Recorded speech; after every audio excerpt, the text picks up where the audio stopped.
시청자 여러분 안녕하십니까? 11월 13일 수요일 KBC 뉴스와이드 시작합니다.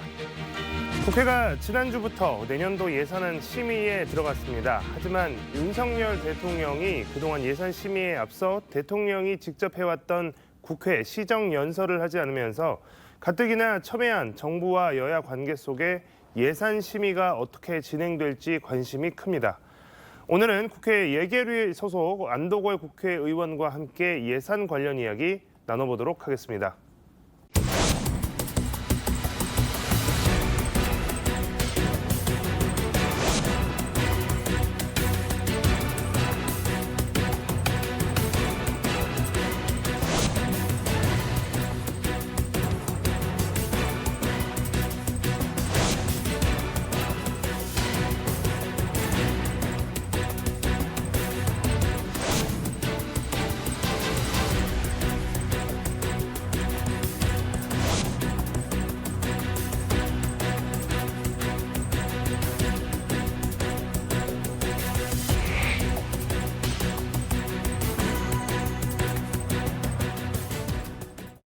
의원님 안녕하십니까? 안녕하십니까? 자, 먼저 정부가 내년 예산안 발표했습니다. 지금 지금 전체 677조 4천억 원 이렇게 맞습니다. 나왔는데 평가를 좀 한번 해보신다면 어떻게 평가하시겠습니까? 예, 저는 딱 두 가지로 요약할 수 있겠습니다. 먼저 세출 측면에서는 대단히 긴축적인 예산이다. 그리고 세입 측면에서는 부자 감세 예산이다 이렇게 말씀을 드릴 수 있겠습니다. 그 먼저 이제 세출 예산을 보면은 매우 긴축적으로 편성이 돼 있죠. 내년도에 경제가 금년보다는 더 안 좋아집니다. 그러면은 통상 재정을 좀 풀어야 되는데 내년에 까꿀로 있지 않습니까? 재정이 계속 긴축적으로 간다는 거죠. 내년도 재정 지출 증가율이 3.2%입니다. 내년 경상 성장률 4.5%보다 더 낮은 거죠. 그리고 이제 예산이 팽창이냐 긴축이냐라고 분석하는 지표가 하나 있습니다. 그게 재정 충격 지수인데요. 그게 이제 마이너스 0.7이 나오네요. 예, 그래서 내년에는 재정이 경제 성장을 억제하는 어떤 그런 역할을 좀 한다 이렇게 볼 수밖에 없겠습니다. 그리고 두 번째가 이제 부자 감세인데요. 내년도에 추가적으로 또 감세가 이루어집니다. 그게 내년도에 18.4조 원 정도의 세수 감소 효과를 가져오는 세법 개정안을 정부가 좀 제출을 좀 했거든요. 그렇게 되면은 그동안 윤 정부 들어서서 3년 동안에 이제 80조가 넘어가는 이제 감세가 이루어지는 거거든요. 이명박 정부 때 대단한 큰 감세를 했습니다. 그때 감세가 5년 동안에 40조였어요. 근데 이번에는 2년 반 되는데 이게 80조잖아요. 그 2배 이상이 되는 겁니다. 그래서 역대급의 지금 감세 정책이 이루어지고 있고 내년의 경우에도 그 혜택이 주로 감세 혜택이 이제 부자들한테 가는 그거죠. 상속 증여세 감세가 가장 큰 내용입니다. 여기가 보면은 이제 상속세 같은 경우 최고 세율을 50%에서 40%로 낮추는 안이 있거든요. 예, 그런데 거기에 해당되시는 분들을 보면은 상속세를 내시는 분들이 0.3% 정도시고 이분들이 내는 상속세가 전체의 3분의 2가 되는 거거든요. 그래서 여기 세율을 떨어뜨려 버리면은 크게 세수가 감소되는 좀 이런 좀 상황이 발생하게 되겠습니다. 네. 자, 하지만 여당은 정부가 건전재정 기조를 지키면서 민생 예산을 늘렸다 이렇게 긍정적으로 평가를 했는데요. 이번 정부 들어서 건전재정이라는 표현을 굉장히 많이 쓰고 있습니다만 이런 표현에 대해서 좀 공감하시기 힘들겠습니다. 예, 그렇습니다. 말로만 지금 재정 건전성이고요. 실제 숫자로 나타나는 결과는 재정 건전성이 더 나빠지고 있다 이렇게밖에 말할 수 없겠습니다. 저는 세 가지 이제 실적 지표를 가지고 말씀 좀 드릴 수 있겠네요. 첫 번째가 세수 결손이죠. 지금 작년 올해 2년 연속 세수 결손이 생기고 있습니다. 정부가 목표하고 있는 세수를 지금 걷지 못하고 있는 거죠. 작년에 56.4조 대규모 결손이 생겼고 금년에도 이제 30조 원의 이제 결손이 지금 생기게 되겠고 내년의 경우에도 금년에 세수가 이렇게 빠졌기 때문에 내년의 경우에도 저는 세수 결손이 일어날 수밖에 없다 이렇게 보여집니다. 그러면 3년 연속 세수 결손이 생길 수밖에 없다라는 겁니다. 그리고 두 번째는 이제 재정 적자거든요. 재정 적자는 현재 정부가 내세운 게 있습니다. 재정 건전성을 위해서 재정 적자를 매년 GDP의 3% 범위 내에서 받겠다라고 했는데요. 작년의 경우 마이너스 3.9%, 그리고 금년 4%가 마이너스 4%가 넘어갑니다. 내년의 경우 지금 예산상으로는 2.9%인데 조그만의 세수 결손이 생겨도 3%를 넘게 되죠. 그래서 저는 내년에도 이제 세수 결손이 생기면은 재정 적자를 또 보게 된다라고 좀 생각이 됩니다. 그리고 세 번째가 이제 또 다른 정부가 지켜야 될 재정 중칙 하나가 국세 감면 한도입니다. 국세 감면을 너무 하면 안 되겠죠. 그래서 법에서 법정 한도가 있습니다. 그게 내년도에 15.2%인데 정부가 예산을 지금 내놓기를 15.9%로 지금 해놨거든요. 그래서 3년 연속 지금 법정 한도를 지금 어기고 있는 거죠. 이렇게 봤을 때 정부의 재정 건전성은 지금 전혀 이루어지고 있지 않다. 빈 구호에 그치고 있다. 이렇게 말할 수밖에 없겠습니다. 네, 지금 뭐 말씀 들어보면 굉장히 좀 심각한 상황으로 가고 있는 것 같은데, 자, 의원님께서 정부의 2025년 예산안에 대해서 4가지 사안을 포기한 민생 포기 예산이다 이렇게 비판을 하셨습니다. 이게 어떤 내용일까요? 예, 네 가지를 정말 포기한 걸로 저는 보여집니다. 첫 번째가 재정의 경기 대응 기능을 포기했다고 볼 수 있습니다. 지금 경제가 안 좋지 않습니까? 그러면은 내수가 좀 그리고 침체가 지금 심각하게 이루어지고 있는 거 아니겠습니까? 이럴 때는 정부가 적정한 범위 내에서 재정을 풀어야 됩니다. 그래서 부족한 내수를 채워줘야 되는 거죠. 그게 이제 정부가 해야 될 역할인데 지금 재정 건전성만 내세우면서 이런 역할을 전혀 하고 있지 않는 겁니다. 그리고 두 번째가 아까 말씀드린 대로 3년 연속 목표 세수 달성을 못하고 있습니다. 정부가 일을 하기 위해서는 목표하고 있는 세수를 제대로 달성을 해야지 않겠습니까? 근데 제대로 지금 이거를 걷지를 못하고 있는 거죠. 세수 결손의 가장 큰 원인 중에 하나가 바로 부자 감세이기 때문에 그렇습니다. 금년의 경우에 세수 결손이 지금 30조가 예상되는데요. 정부가 감세로 인해서 지금 세수 감면이 이루어지는 게 지금 25조 정도 되는 거거든요. 그러니까 지금 사실상 감세 때문에 이제 그만큼의 세수 결손이 생기고 있다라고 해도 과언이 아니다 이렇게 말씀을 드리겠습니다. 그리고 세 번째가 재정 준칙을 지금 달성하는 걸 포기하고 있는 거죠. 아까 말씀드렸듯이 재정 적자를 GDP 대비 마이너스 3% 이내로 하겠다.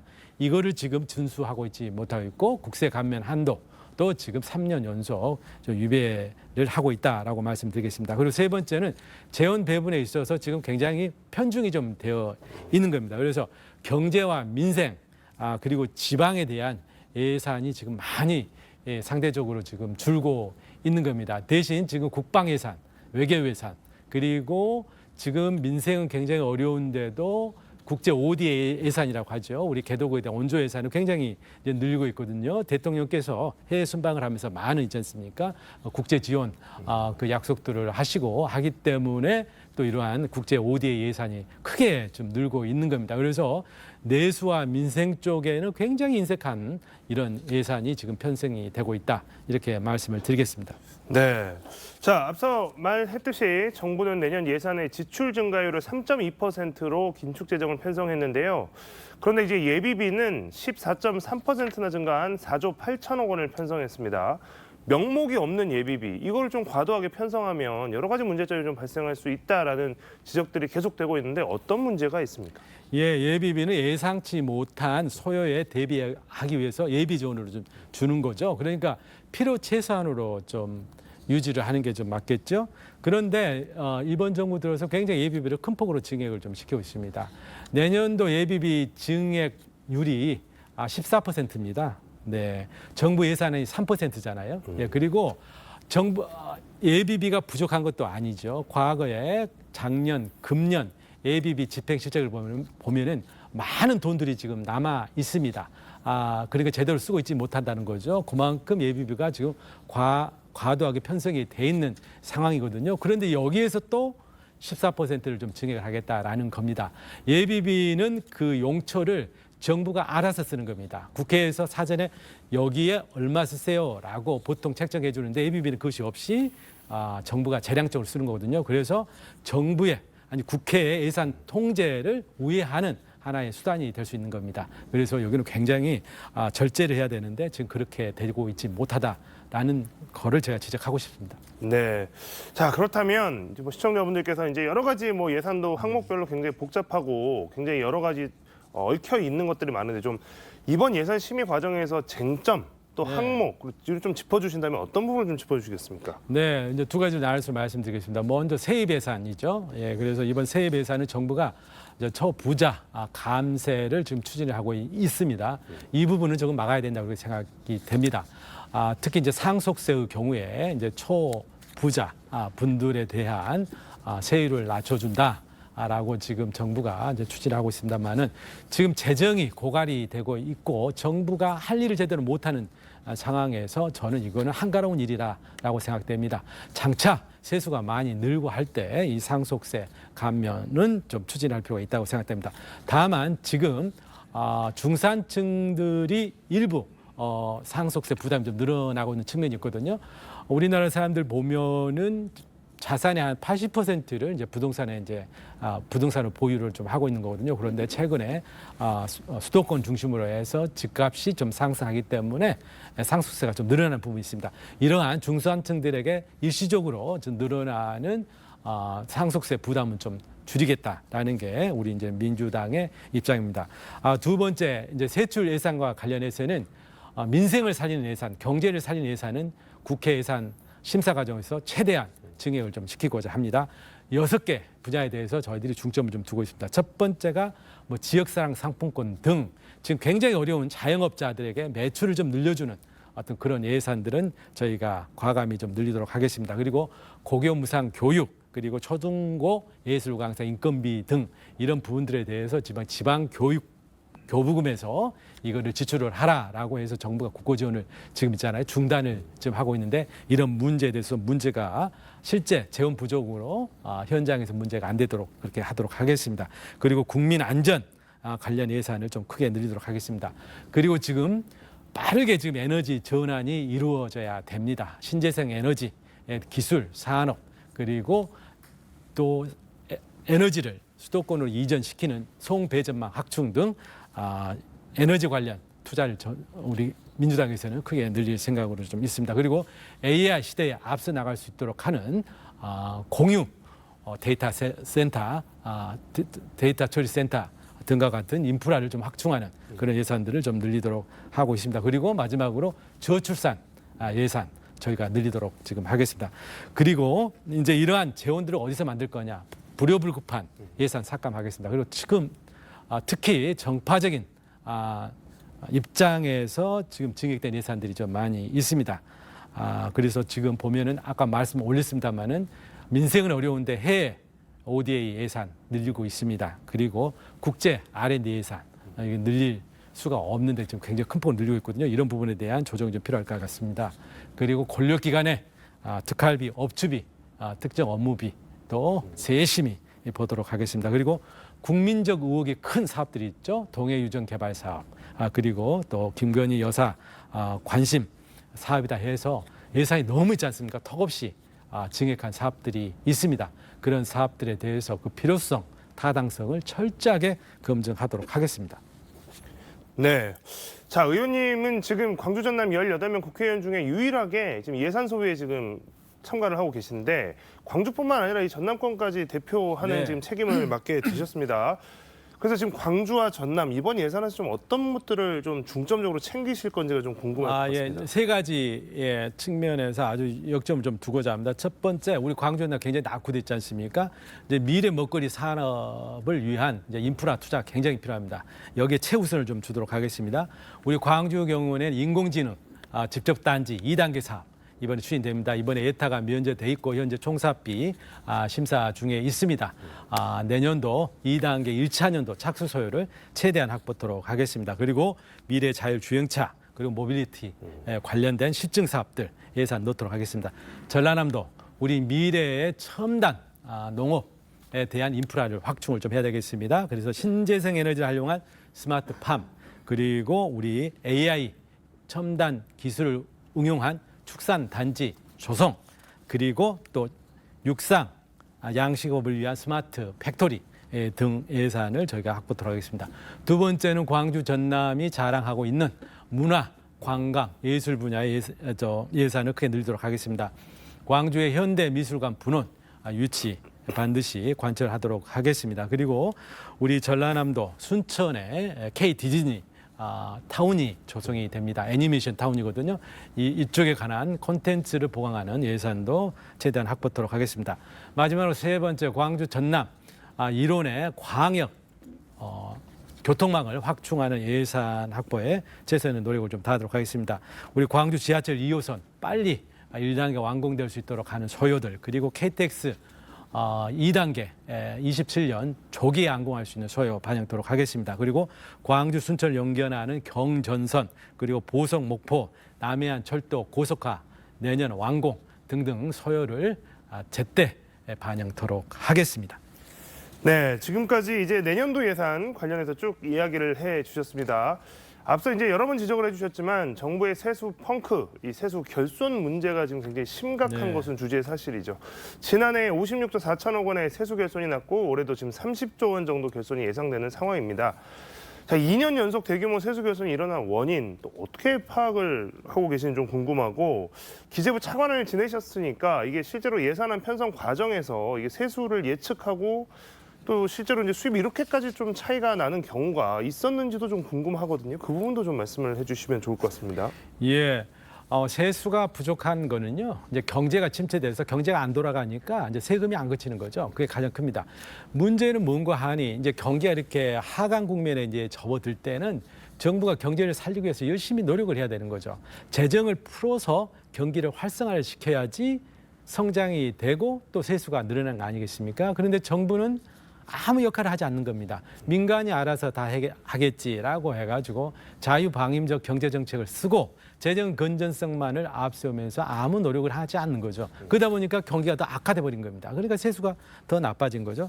두 번째는 이런 상황에서 또 설상가상으로 부자 감세를 추진을 하고 있지 않습니까? 그래서 금년의 경우만 해도 감세로 인한 세수 부족이 25조에 지금 달한 거거든요.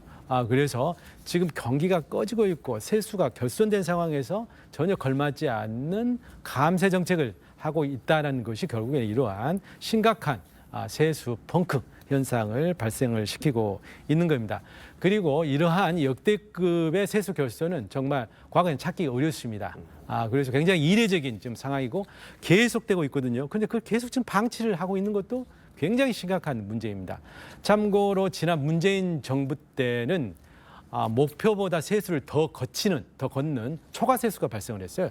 역대급 초과세수가 발생했었죠. 21년에 61.3조, 그리고 22년에 54조, 역대급 그 세수, 초과세수가 발생을 했습니다.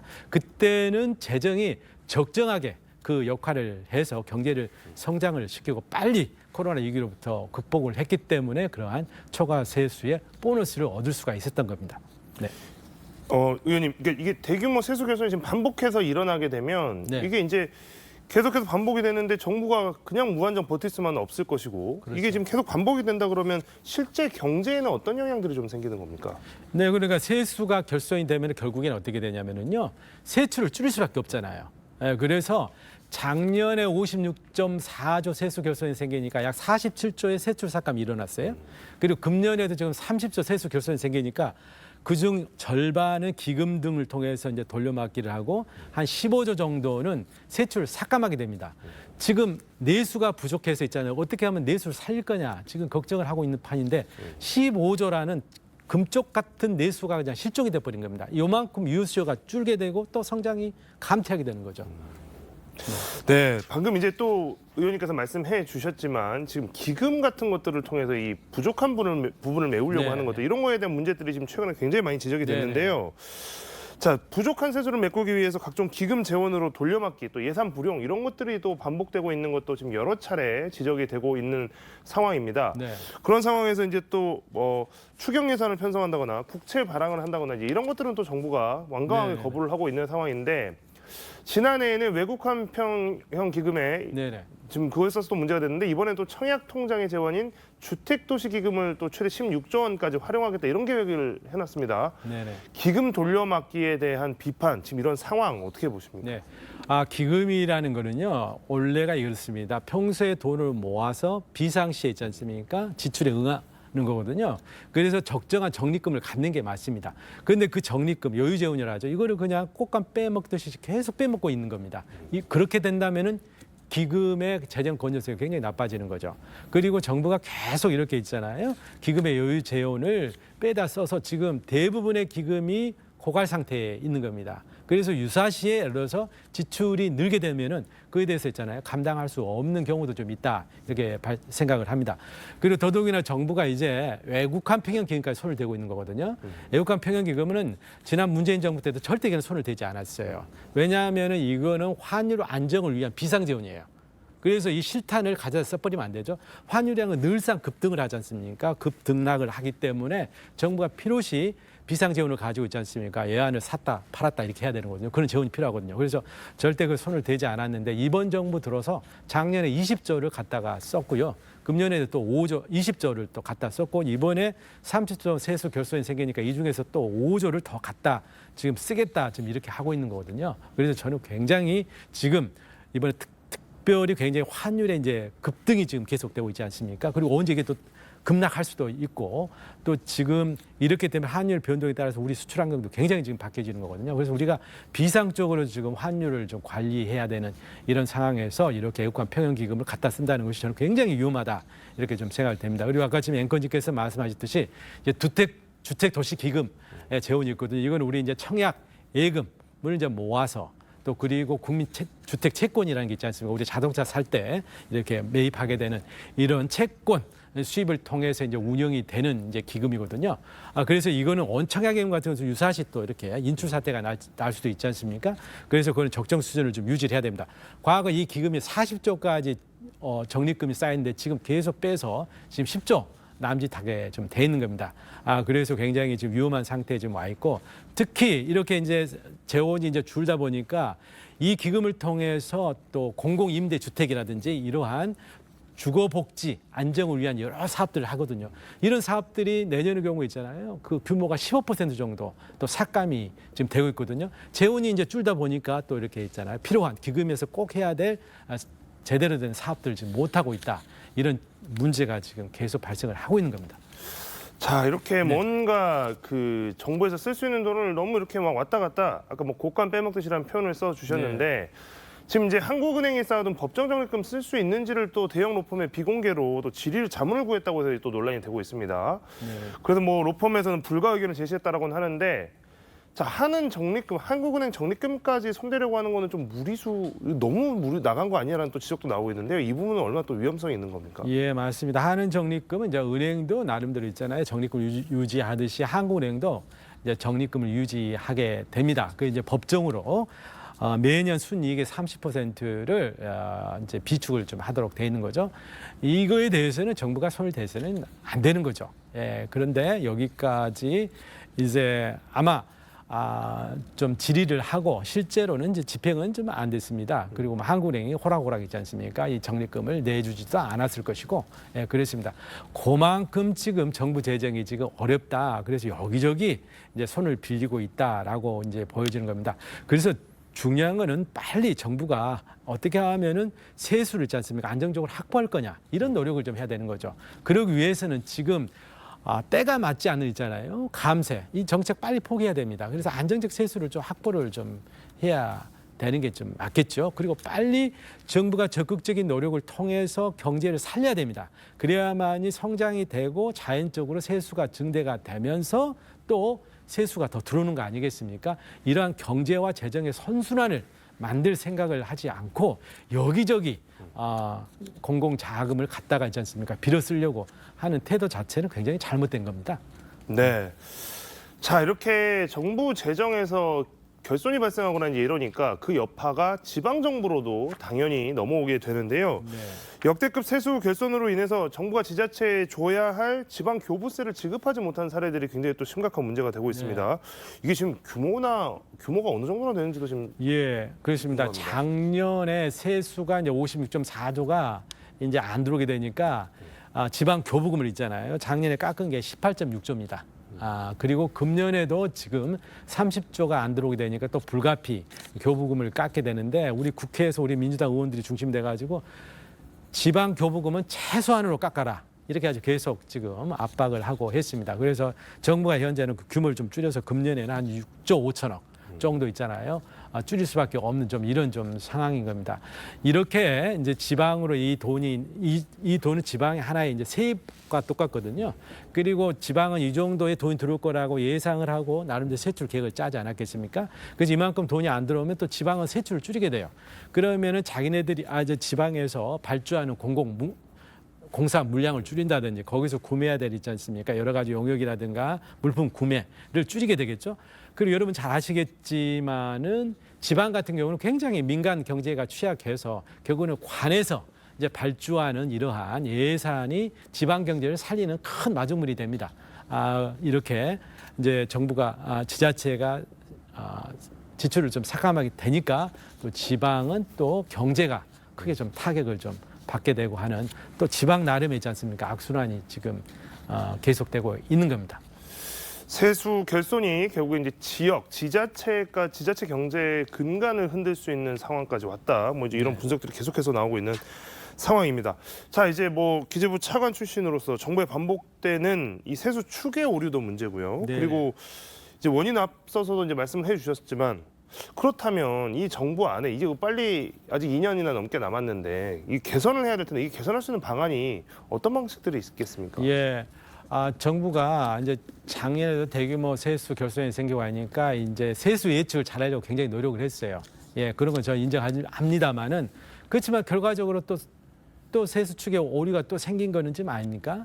그래서 세수 오차를 줄인 노력에는 한계가 있다 이렇게 보여집니다. 저는 어떻게 생각하냐면요. 이제 세수 오차가 어느 정도 발생하는 것은 불가피하다. 왜냐? 경제의 변동성이 너무 크다. 또 그리고 우리나라 국세의 변동성이 너무 커요. 자, 이렇게 오차가 발생할 수 있다는 것을 전제로 이제 대응책을 마련해야 되겠죠. 그러려면 어떻게 되겠습니까? 첫 번째, 세수 추계를 주기적으로 다시 하는 겁니다. 그래서 경제 상황이 바뀜에 따라 가지고 다시 정확한 세수를 교정을 해서 추계를 하는 거죠. 그리고 두 번째는 저겁니다.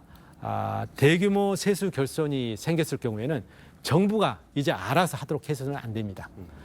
대규모의 이제 세수 결손이 생기면 그만큼 세수 줄여야 되겠지만은 세출에 큰 삭감이 일어나지 않습니까? 그러면은 이거는 국회에서 확정해준 세출 예산을 임의대로 줄이는 거거든요.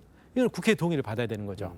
그래서 대규모 세수 결손이 생길 경우에는 정부가 임의대로 하는 것이 아니고 추경 예산을 편성을 해서 세입도 줄이고 세출도 줄이는 안을 국회에 제출하고 국회 심사를 받아서 국민의 대표, 국민들의 의견을 들어서 합리적인 내용으로 세출을 조정하는 그런 제도를 도입하고자 합니다. 그래서 제가 관련된 국가재정법 개정안을 지금 내놓고 있는 상태고요. 이게 조속히 통과되도록 노력을 할 계획입니다.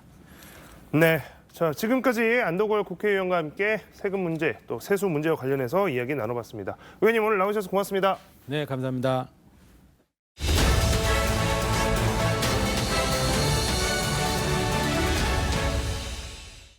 서울광역방송센터입니다. 서울의 속칭 미아리 텍사스 집창촌에서 일하던 30대 성매매 여성이 연 수천 % 고리로 수십만 원 급전을 빌렸는데 한 달도 안 돼 빚이 1,000만 원 넘게 불어났습니다.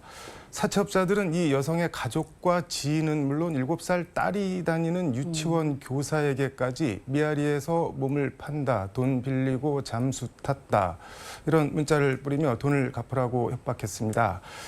견디다 못한 이 여성은 딸에게 사랑한다, 사랑한다, 정말 사랑한다, 내 새끼 사랑한다는 낙서 같은 넋두리 같은 유서를 남기고 극단 선택을 했습니다. 어떻게 눈을 감았을까요? 이 여성에게 세상은, 사회는 어떤 곳이었을까요? 오늘 여의도 초대석은 사회적 권리, 사회권, 그중에서도 돌봄을 받을 권리, 돌봄권에 대해 얘기해 보겠습니다. 정춘생 조국혁신당 의원 스튜디오에 나와 있습니다. 의원님 어서 오십시오. 안녕하십니까. 조국혁신당 국회의원 정춘생입니다. 좀 어두운 얘기를 오프닝에서 길게 네. 했는데 네네. 이 조국혁신당 정춘생 이 이름표는 저희가 준비한 건 아닌데 네, 오늘 제가 뭐 준비했습니다. 무슨 네. 날인가요 오늘? 우리가 조국혁신당이 작은 정당이고 신생 정당이고 네. 하다 보니까 가능한 한 우리 당을 알리고 국회의원들도 다 적극적으로 알리자 해서 네. 행사나 뭐 이런 거 있을 때는 가능한 이름표를 달고 그렇게 다니고 있습니다. 예. 그 성함이 정춘생, 이게 네. 봄춘자에다가 날생자. 맞습니다. 네, 네. 아, 그럼 뭐 봄을 낳는다, 봄이 온다, 뭐 그런 뜻인가요? 그러니까 봄에 태어났다 뭐 이런 뜻인데요. 네. 어릴 때는 제 이름이 굉장히 싫었거든요. 너무 성의 없어 보이기도 하고 네. 봄이 생일이 맞습니다. 그런데 이제 도대체 춘생이 뭐냐. 그래서 아버지한테 엄청 데모도 많이 하고 이름 바꿔달라 그렇게 했지만 네. 크고 나니까 많은 주변의 분들이 이름이 너무 좋다. 기억하기 좋다.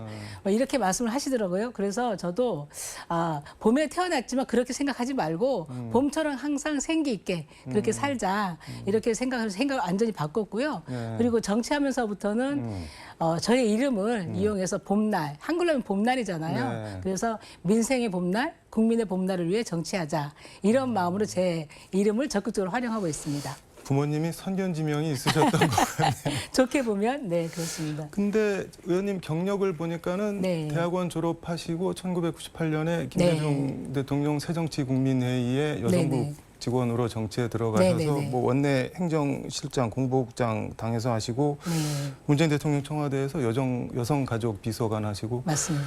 26년 넘게 네, 네. 민주당에 계셨는데 네, 이번 총선에 조국 혁신당으로 네, 네. 옮기셨잖아요. 네, 네. 뭐가 그런 결정을 하게 하신 건가요? 예, 말씀하셨다시피 네. 민주당은 저의 청춘이자 인생 그 자체였거든요. 네. 그 전에 단계가 있었는데 예전부터 알고 있던 네. 사이였고 조국 법무부 장관 지명됐을 네. 때 당시 저는 민주당의 원내 행정실장을 하고 네. 있었거든요. 인사청문회 준비를 같이 했어요. 그래서 온갖 공격과 제기되는 그 의혹들에 네. 대해서 준비를 같이 하고 함께 싸워 나갔던 그런 또 네. 동지적 관계가 있거든요. 그런데 저는 무엇보다도 윤석열 정권을 조기에 종식시키겠다. 네. 3년은 너무 길다. 이런 메시지들이 네. 국민의 에너지를 한껏 끌어모을 수 있다. 뭐 이런 자신감 네. 이런 게 있었고요. 조국 대표 함께라면 남은 인생을 정말 나의 그 정치를 함께해도 좋겠다 이런 신뢰가 있었거든요. 그래서 제가 먼저 두들겨서 함께 해보자 말씀을 드렸거든요. 그래서 그 어떻게 보면은 네네. 쇠빙선으로 네네. 배를 갈아타신 건데 네네. 후회는 안 하시나요? 후회는 안 합니다. 그러니까 제가 네. 한 선택 중에 가장 잘한 선택이다. 그런 생각을 했고요. 네. 이재명 대표랑 조국 대표랑 누가 더 대통령감에 어려운 질문인데요. 네. 두 분 다 저는 대통령으로서 손색이 없다. 이런 생각을 하고요. 네. 대선 때는 우리는 조국 혁신당이 분열되거나 이러진 않을 거고요. 그때는 물론 이제 그 단일화 과정도 거칠 수 있고 함께 한다는 거고요. 저는 뭐 그때 가서 네. 상황이 어떻게 바뀔지 모르지만 저는 두 분 다 손색이 없다. 그렇게 생각합니다. 네. 지금 조국 혁신당 정치혁신위원회 위원장이시고 원내 네. 수석 부대표 네네. 맡고 계신데 네. 모레 서울시당 위원장으로 선출되신다고요? 네, 뭐 예. 너무 많이 맡으시는 거 아닌가요? 그런 건 아니고요. 네. 우리가 12명밖에 없다 보니까 네. 국회의원이 일단 원내 수석 부대표는 제가 뭐 다른 네. 분들보다 뭐 능력이 뛰어나거나 이런 건 아니고요. 국회 경험이 있는 네. 의원이 없었어요. 그래서 이제 황운하 원내대표 하실 때 네. 같이 그냥 도와드려야 되겠다 이런 생각을 해서 수석 부대표를 맡았고 정치혁신특별위원회는 네. 우리가 이제 그 교섭단체 완화뿐만이 아니라 정당 보조금 배분 문제도 굉장히 양당만 강화시키는 이런 구조이기 때문에 그런 부분도 제가 경험이 있어서 좀 맡아달라 해서 맡은 거고 네. 서울시당 위원장은 지금 공석입니다. 네. 공석이어서 3개월 동안 지금 윤석열 탄핵에 대한 에너지도 네. 굉장히 분출되어 있고 그런 과정에서 서울시당 해야 될 일이 많은데 3개월 동안 공석이다 보니까 우리 당원들의 열망이나 에너지를 못 모으고 있어요. 네. 그래서 빨리 그 공석을 좀 채워야 되겠다 이런 그 말씀들이 있으셨고 아직은 뭐 선출이 안 한마디로 됐습니다. 그냥 뭐 당 살림 그다음에 네네. 국회 운영 세력화 네. 뭐 조국 대표가 다 맡기셨다 뭐 그렇게 들리기도 하는데 평소 궁금했던 거 여쭤봤고 지금 오늘 서울시 탄핵다방 뭐 이런 네네. 걸 열었다고 여의도 하는데 탄핵다방. 네. 그게 뭔가요? 여의도 탄핵다방? 우리가 윤석열 탄핵을 가장 먼저 우리가 네. 주장을 하지 않았습니까? 이 탄핵을 어떻게 하면 전국적으로 조직을 할까? 그리고 국민들의 에너지를 다 결집시켜 볼까? 이런 차원에서 아이디어가 나온 거예요. 그래서 우리가 그냥 국회에서 아니면 집회에서만 할 게 아니라 네. 전국을 순회하면서 시민들과 만나보자. 그러면서 정책도 홍보하고 탄핵에 대한 에너지도 모아보자. 그렇게 시작이 된 거고요. 처음에는 대구에서부터 시작을 했습니다. 네, 대구에서 했는데 굉장히 보수의 심장이잖아요. 네. 그런데 거기도 이제 윤석열 탄핵에 대한 네. 그 여론이 생각보다 굉장히 많아요. 대구에서도. 예, 예. 그래서 왜냐하면 국민의힘 지지, 그러니까 선거 때는 국민의힘을 찍더라도 윤석열은 마음에 안 든 거예요.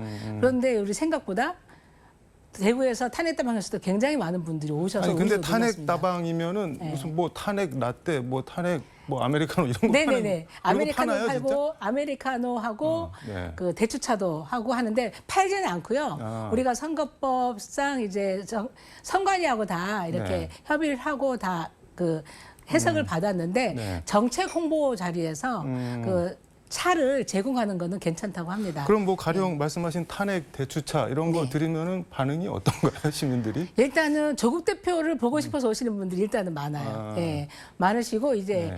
그거 나눠 마시면서 정책에 대한 얘기도 듣고 예, 탄핵에 대한 얘기도 함께 얘기 나누고 커피차 뭐 이러듯이 그렇게 해서 이동하면서 하는 겁니다. 이게 뭐 좀 네. 저렴한 언어로 하면 떴다 탄핵 다방 떳떳하게, 비슷하게 같기도 하고 쉽게 표현하면 뭐 조금 그렇게 있는 맞습니다. 단어를 쓰면 네. 약간 진지전 같은 거를 네, 네, 하는 맞습니다. 그런 예, 느낌도 들고 예. 하는데 오늘 여의도가 네. 세 번째고요. 다음에는 이제 전주 그리고 대전 그리고 11월 29일에는 또 제주도도 갑니다. 네. 전국에서 탄핵 다방을 여시겠다는 네, 건데 네, 네. 20일 그 광화문 광장에서 조국 혁신당이 윤석열 대통령 탄핵 소추안을 공개한다고 네, 하는데 맞습니다. 광화문에서. 지금 당 탄핵 추진위원회 위원도 맡고 계신데 네, 네.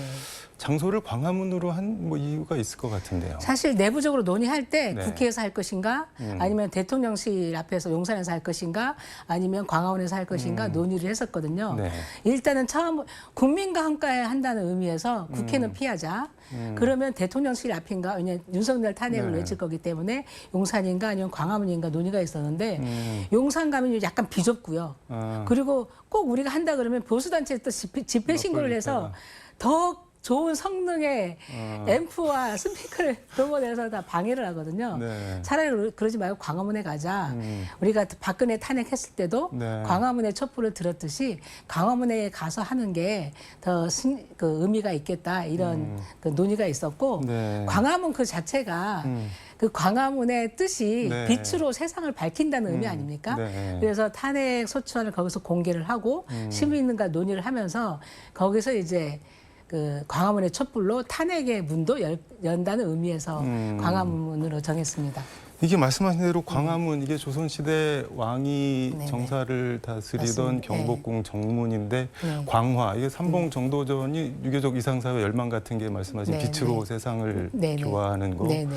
근데 그런 데서 대통령 탄핵 소추 뭐 역성 네. 혁명 일종의 네네. 그런 얘기가 나고 참 여러 생각이 들기도 하고 네. 그런데 근데 뭐 지지율 낮다고 대통령 탄핵할 수 있는 거 아니고 싫다고 맞습니다. 탄핵할 수 있는 거 아니고 네네. 사유가 있어야 되잖아요. 네네. 중대한 헌법과 법률 위반 네네. 뭐 어떤 거 그러니까 이 부분에 대해서 정부 네. 여당에서 계속 음. 대통령 신분인 상태에서 네. 법률 위반한 게 있느냐, 헌법 위반한 게 있냐 이렇게 얘기를 하지만 박근혜 정부 당시에 박근혜 탄핵할 때도 네. 헌법재판소에서 가장 중요하게 본 거는 대통령이 박근혜 대통령이 네. 헌법 수호의 의지가 없어 보인다.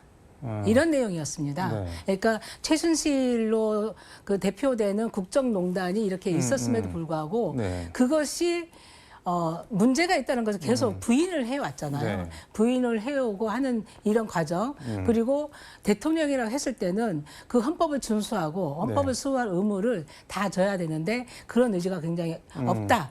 그러면서 탄핵 사유로 잡았거든요. 근데 우리 그 윤석열 말씀하신, 대통령, 네, 예, 그 윤석열 대통령 경우에는 우선 임시정부의 법통을 부인하는 듯한 발언 그리고 그런 사람들은 뉴라이트 인사들은 네. 각각 역사 관련된 기관에 기관적으로 임명을 해요.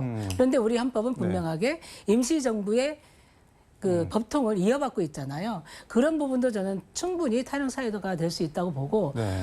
또 최근에 사례를 보면 공천 개입 문제입니다. 네. 그 공천 개입 문제가 대통령이 육성으로도 나왔잖아요. 육성으로도 나왔음에도 불구하고 별 문제가 아닌 것처럼 얘기를 하고 정부 여당은 네. 이때는 대통령이 아니었다 얘기하지만 그거는 손가락으로 지금 하늘을 가리는 말이라고 생각을 하고요. 네. 일단 국회 문턱을 넘어야지 헌재로 갈 텐데 맞습니다. 그러려면 8표가 국민의힘에서 넘어야 되는데 네네. 이게 넘어올 수 있을까요? 그 한번 탄핵된 그러니까 아직까지는 뭐 장담하기는 힘들지만 박근혜 대통령 탄핵하던 시기에도 그 17% 아니면 네. 15%대의 그런 여론 지지율 그 상태에서 비등하고 여론이 비등을 했고 네. 그 국민들은 또 광화문에 나서 촛불했고 했지만 국회에서는 탄핵이라는 얘기를 안 꺼내고 있었습니다. 야당도. 그런데 이제 그 에너지들 분노들이 전혀 사그러들지 않았고요. 네. 제가 봤을 때는 윤석열 대통령이 지금 대책을 내놓는 거나 그 대안을 제시하는 걸, 대응을 하는 걸 보면 전혀 그 국민의 분노를 잠재울 게 아니라 계속 더 분노를 유발하고 있거든요. 네. 그렇기 때문에 대통령의 말을 아예 믿지도 않아요. 실제로 탄핵이 될 거라고 시점의 문제라고 보시는 건가요? 그러면은? 저는 긍정적으로 그렇게 생각을 하고 있습니다. 예. 알겠습니다. 이거는 조금 더 뭐 지켜보도록 네네. 하고 시간이 좀 많이 지나서 네네.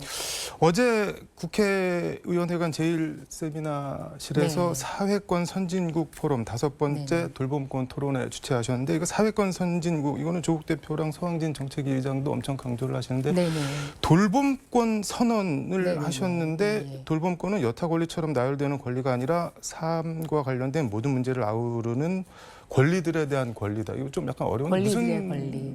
그러니까 돌봄권이라는 말이 네. 생소할 거예요. 그만큼 많이 그 쓰였던 의미는 단어는 아닙니다. 그 이유는 뭐냐면 그게 돌봄권의 위기 현재 그 얘기를 할 수 있는데 네. 돌보는 사람도 돌봄을 받는 사람도 그 권리에 대해서 얘기를 못 해왔던 거예요.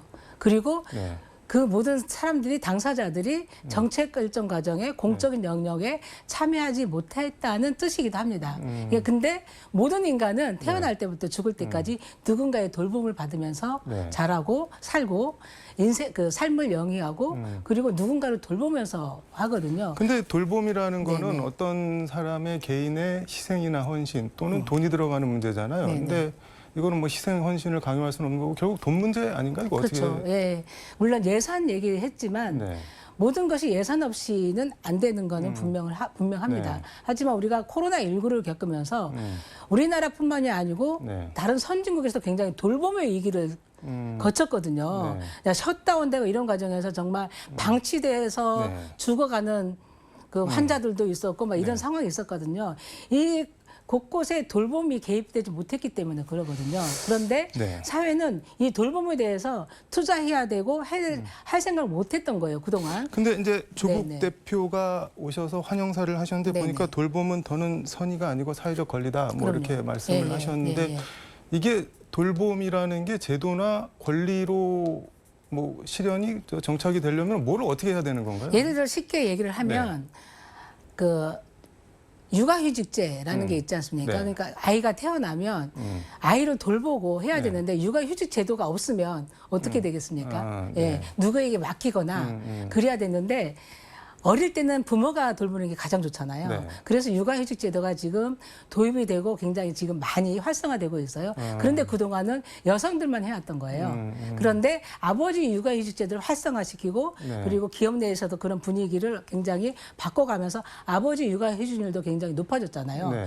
그 과정에 예산이 투입되었고 그리고 제도가 도입되고 네. 법이 개정이 되고 제정이 된 거잖아요. 그런 거고 영유아 보육도 마찬가지예요. 네. 그런 과정이라고 생각을 하면 되고 이게 그러니까 쉽게 얘기하면은 뭐 네네. 흔히 뭐 요람에서 무덤까지라고 그렇죠. 하는데 삶의 각 주기마다 돌볼 수 그렇죠. 있는 어떤 장치나 제도를 예, 예. 만들어서 그렇죠. 그걸 쉽게 정리 권리로 잘하시는데 이렇게 맞습니다. 누릴 예. 수 있도록 하자 그런 네. 결국- 특히 네. 지금 우리나라 인구의 최대 집단이라고 할 수 있는 네. 386 세대가 지금 이제 노인 세대로 접어들어요.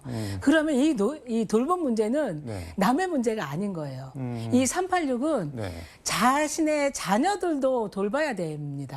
아직 끝나지 않았어요. 근데 부모님도 살아 계세요. 본인도 이제 돌봄을 받아야 될 시기에 네. 이중적으로 돌보고 그런 위치에 있거든요. 근데 이런 부분을 사회적으로 어느 정도 같이 분담해 주지 않으면 정말 이거는 우리가 상상을 초월하는 굉장히 암울한 상황에 도래할 수 있거든요. 본인이 아프면 어떡할 거예요?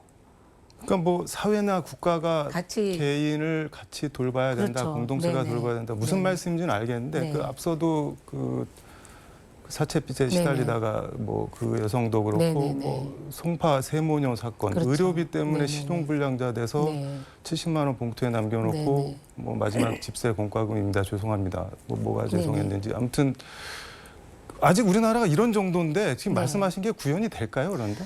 그러니까 발상의 전환이 필요할 것 같아요. 우리가 경제를 살려야 된다 그러면 막 네. 처음 생각하는 게 뭐 토건을 먼저 생각하거든요. 건설업. 근데 이제 발상을 전환해서 네. 그 영국 같은 경우도 그 예산들을 쫙 분석을 하면서 차라리 네. 이 부분을 돌봄 경제에 투자하자. 아. 즉 돌봄을 위한 공적 인프라, 돌봄을 위한 인력에 투자하자. 그러면 GDP 대비 2%만 투자하면 150만 개의 일자리가 가능하다. 이런 보고서가 있고 굉장히 그게 설득력이 있거든요. 이거는 또 비교해봤더니 토건에 투자한 것보다 2배 이상의 효과가 있다.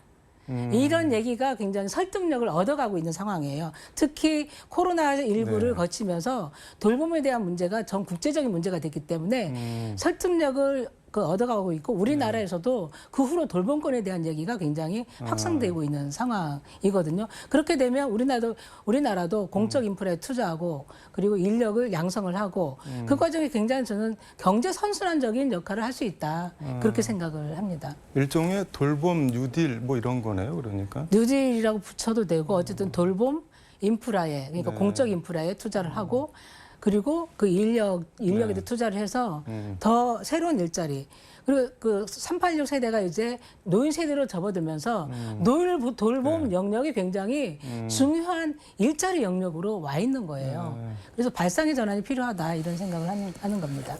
말씀을 좀 더 들어보고 싶은데 시간이 다 돼서 다음에 벌써 끝났나요? 다시 모셔서 다시 한번 예. 들어보도록 네네. 하겠습니다. 아이고, 오늘 고맙습니다. 더 다른 거 물어보셔도 되는데. 다음에 또 한번 모시겠습니다. 아, 예, 감사합니다. 네, 고맙습니다. 예. 지금까지 정춘생 조국혁신당 의원과 함께 전해드렸습니다.